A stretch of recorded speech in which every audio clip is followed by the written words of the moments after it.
मुझे नहीं लगता कि शुभमन गिल किसी को इम्पर्सिनेट करने की कोशिश कर रहे हैं या फिर बहुत ज्यादा वो एडमायर करते थे कोहली को या करते हैं, इस वजह से उनके जैसा करने का प्रयास कर रहे हैं। See we have all been on the field और मैं आपको बता सकता हूं कि कई बार emotions get the better of you, और खासतौर से अगर ऐसा कुछ मुकाबला हो जिस तरीके से मैच हुआ है या जिस तरीके से श्रृंखला चल रही है, बहुत कंपेटिटिव है, बहुत इन योर फेस एग्रेशन भी दिखा हमें दोनों ही टीम्स के दृष्टिकोण से। तो शुभमन गिल उस समय, क्योंकि जैक क्रॉली इतना समय ले रहे थे, and you feel obliged sometimes यार कि ये क्या मजाक है, और as a captain it is my duty to actually step in. उसकी बहुत आलोचना भी मैंने सुनी कि अरे वो ऐसा कर रहे थे, इस वजह से वो टीम राइल अप हुई और वो they got motivated and then they played the way they did, और उसको नहीं करना चाहिए था ऐसे। बस स्टॉप इट यार। हर भारतीय खिलाड़ी जो भी खेलेगा वो पैशनेट होगा, और उस पैशन को दर्शाने के अलग अलग तरीके होते हैं। बैटर जो है उसके हाथ में जब बल्ला होता है वो रन्स बनाता है, फील्ड पे होता है थोड़ी सी आवाज लगाता है, और गेंदबाज of course will show his skills and also his attitude from time to time. तो मुझे नहीं लगता किसी को इम्पर्सिनेट करने की कोशिश कर रहे हैं, और जो कर रहे हैं आई एम विद हिम भैया।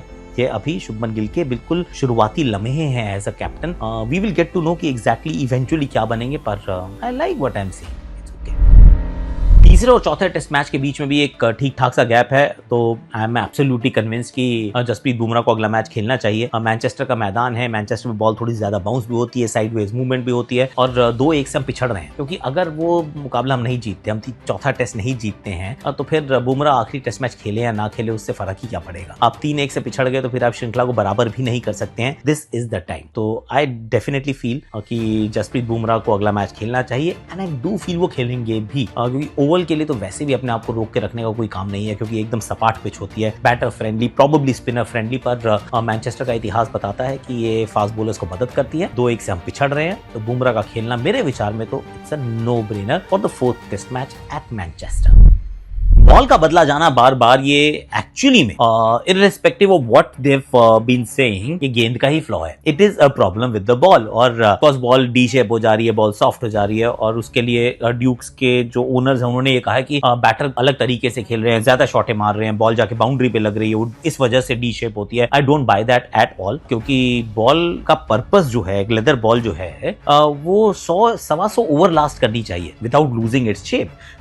मान सकता हूँ चलो थोड़ा सा खेलने का अंदाज बदला हो तो भी 100 ओवर तो कम से कम, लेकिन अगर 10 ओवर 15 ओवर एक मैच में 10 बार अगर बॉल का बदलाव होता है तो फिर प्रॉब्लम बॉल में है, और उसको ठीक करने का पूरा प्रयास करना चाहिए। And it breaks everyone's rhythm. मतलब अगर बॉल स्विंग हो रही है और सडनली आप दूसरी बॉल लेते हैं जो थोड़ी सी पुरानी आ जाती है, इट मेंटली बहुत इंपैक्ट होता है। और अगर आपके हाथ में बॉल है जो थोड़ी सी आउट ऑफ शेप जा रही है, तो अगेन बॉलर को दिक्कत होती है कि यार ये हाथ से ठीक नहीं छूट रही है, दिक्कत हो रही है। So it is obviously detrimental अगर हम उस दृष्टिकोण से देखें। लेकिन कई बार वंस इन अ वाइल ये बैटर के विपक्ष में भी जाती है बात कि बॉल सब कुछ ठीक ठाक चल रहा है, सडनली आप कहते हो चलो भी बॉल चेंज होती है, और बॉल जो नहीं आती है वो ज्यादा स्विंग करने लग जाती है। तो ideally just not right, the ball should last. और बड़ी हैरानी की बात है ये कि इंसान जो है चांद पे क्या मार्स की बातें कर रहा है पहुंचने की, और हम एक बॉल ऐसी नहीं बना पाते वाइट जो 50 ओवर वाइट रहे, और हम एक भी रेड बॉल नहीं बना पा रहे हैं, खासतौर से ड्यूक्स की अगर हम बात करें, जो 80 ओवर लास्ट करें। कैसी टेक्नोलॉजी की एडवांसमेंट है ये, मैं तो हैरान। बेन स्टोक्स ने जो किया आखिरी टेस्ट मैच में वो लाजवाब था। एक बहुत लंबा उन्होंने गेंदबाजी के साथ एक इंस्पायर्ड स्पेल डाला। इनफैक्ट इस पूरी श्रृंखला में अगर आप देखेंगे तो बहुत इंपॉर्टेंट विकेट्स वो क्रूशियल जंक्शंस पे लेते आए हैं। पर अगर सवाल ये आता है कि is he the best all rounder that best captain that England has ever seen. I mean see England तो ऑलरेडी उनको विश्व के सबसे बेहतरीन ऑलराउंडर में से एक नहीं मानती है कि वही सबसे बेहतरीन है, क्योंकि वर्ल्ड कप में अच्छा हुआ, फिर एक वो एशेज का टेस्ट जिताया बल्ले के साथ, यहाँ पे गेंदबाजी के साथ अच्छा काम किया। तो कप्तान भी उनकी सुनेंगे तो मान लेंगे हम उनकी बात, क्योंकि they tend to actually hype up people quite easily जब वो उनके अपने होते हैं। दूसरों को वो बड़ा समय देते हैं कि जल्दी नहीं अपनाते और इतनी जल्दी उनको नहीं चढ़ाते। पर स्टोक्स के साथ वैसा करेंगे क्या? वो सबसे बेहतरीन कप्तान है। अगेन अगर इंग्लैंड के दृष्टिकोण से देखोगे तो भैया एशेज जीत के बताओ, क्योंकि वर्ल्ड कप जीतने वाले कप्तान को भी ये सबसे बेहतर नहीं मानते। इनका फंडा बड़ा सिंपल है कि जो सबसे बेहतरीन है वो एशेज जिताए। तो अभी ऑस्ट्रेलिया जाएंगे ये, अगर वहां जाके कुछ अच्छा प्रदर्शन रखते हैं करते हैं, then he could actually finish as the finest captain that England has ever seen. But सिर्फ एक टेस्ट मैच के चलते ये सोचने लगे हम, I don't think that will be the right thing to do.